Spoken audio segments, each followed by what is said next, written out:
Monsieur le maire, vous venez de doter le codec de votre commune. Est-ce qu'on peut savoir le sens de cette cérémonie? Oui, comme vous le savez, c'est une tradition ici. Donc, à chaque fois quand les élections s'annoncent, le conseil municipal, à travers la commission d'éducation, s'organise pour vraiment procéder à la commande publique destinée aux écoles de la commune. Et comme vous le savez, l'école a déjà ouvert ses portes. Donc il fallait nous, en tant que municipalité, vraiment de faire en sorte que les enfants puissent bénéficier des fournitures afin que les cours puissent démarrer le plus tôt que possible. À comment s'élève cette dotation? La dotation cette année, elle s'élève à un montant de 15 millions de francs CFA TTC. Donc, composé essentiellement des fournitures d'élèves, cahiers, bics et autres. Plus aussi le matériel de l'enseignant qu'on a donc prévu, les éducateurs, du nom de classe, les fiches, pistoles, tout ça. Donc il y a aussi des rangs de papier qu'on a mis à la disposition des équipes enseignantes. Déjà, ils ont bénéficié auparavant des ordinateurs et des photocopieuses pour chaque collègue à son matériel. Donc qui nous permet quand même, qui nous permettra d'aller plus vite dans les évaluations standardisées qu'ils organisent au cours de l'année. Nous avons aussi signifié que les écoles ne doivent pas souffrir de la reprographie parce que tout simplement la municipalité est là pour les accompagner, pour se rappeler en charge dans ce domaine. Parce que nous voulons, quand vous voulez avoir des résultats, il faut vraiment mettre les moyens à la disposition des établissements pour vraiment résolver le gap.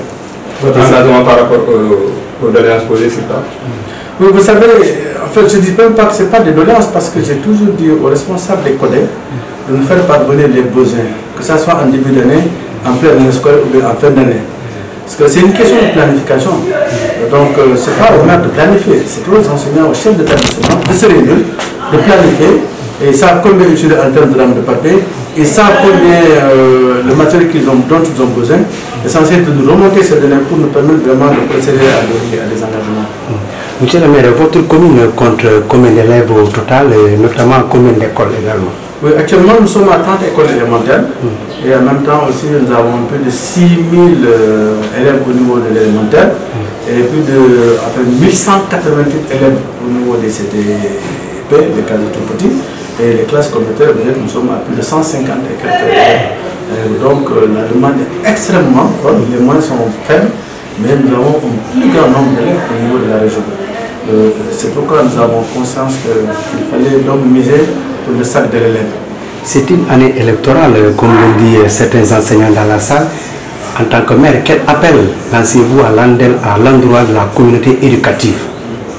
Je pense qu'il faut dissocier quand même les histoires d'établissement, les problèmes d'éducation, des problèmes d'année électorale. Pour moi, les années sont des années. Essentiel que la communauté et les gens de la communauté, que chacun prenne conscience de devenir de nos enfants. Il ne s'agit pas parce qu'on va dans les élections qu'on met une psychose dans la tête des gens. Je pense qu'on doit dépasser cela. Le plus important, c'est de comprendre que nous, on est des fonctionnaires, on doit travailler pour le compte de l'État, quelles que soient les situations qui vont donc qu'on aura vécues. Et il faudra savoir maintenant comment les surmonter. C'est vrai, les raisons potentielles, mais ce n'est pas une fin en soi. Tous les acteurs comprennent que ça ne va pas être un fait à l'éducation. Parce que l'éducation, c'est un tout, c'est un ensemble.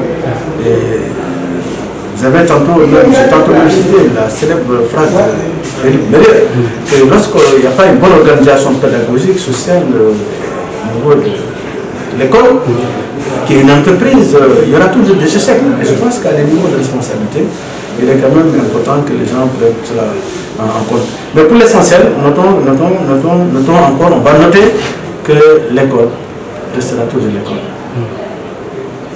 L'école doit rester l'école et c'est le lieu qu'on doit aller chercher le savoir là-bas. C'est vrai. Le maire de la commune de Simbali a été les différentes écoles de la commune importante. Aujourd'hui, quelle est votre impression là-dessus? Oui, c'est juste. Je pense que c'est comme dans la coutume. C'est dans l'émission, n'est-ce pas, donc les collectivités locales, doter, n'est-ce pas, donc les écoles, n'est-ce pas, donc de sa collectivité, n'est-ce pas, en matière, n'est-ce pas, de fourniture scolaire. C'est ce que le maire a fait. Et surtout, c'est un sentiment de satisfaction, n'est-ce pas, pour l'ensemble, n'est-ce pas, donc des écoles de la commune de Simbali-Balan. Mais mais aussi satisfaction pour les parents d'élèves, puisque c'était un grand souci. Et jusque-là, on a démarré les cours et il n'y avait pas, n'est-ce pas, donc, de fourniture scolaire dans les écoles.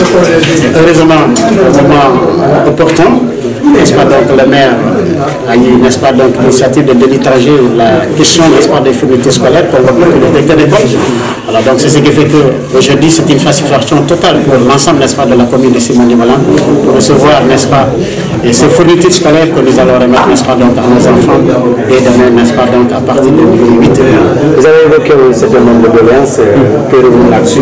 Oui, exactement, et j'en ai parlé au maire, puisque nous sommes, n'est-ce pas, en hivernage, et la plupart, n'est-ce pas, donc de beaucoup d'écoles, il y avait, n'est-ce pas, donc l'hivernage, il y avait les toitures, n'est-ce pas, de certaines écoles qui sont emportées par le vent, mais aussi on en a parlé au maire par rapport, n'est-ce pas, à la politique, n'est-ce pas, donc générale de l'État du Sénégal qui concerne l'éradication, n'est-ce pas, donc des abris provisoires dans les écoles. C'est pourquoi ça a été un rappel pour demander au maire que la commune, n'est-ce pas, donc ici Simoni-Malan fait autant d'investissements pour l'éradication aussi, n'est-ce pas, donc des abris dans les écoles, n'est-ce pas, donc de sa commune, puisque c'est aussi une mission de l'État du Sénégal qui a dit et qui a donné des directives, n'est-ce pas, donc aux collectivités locales.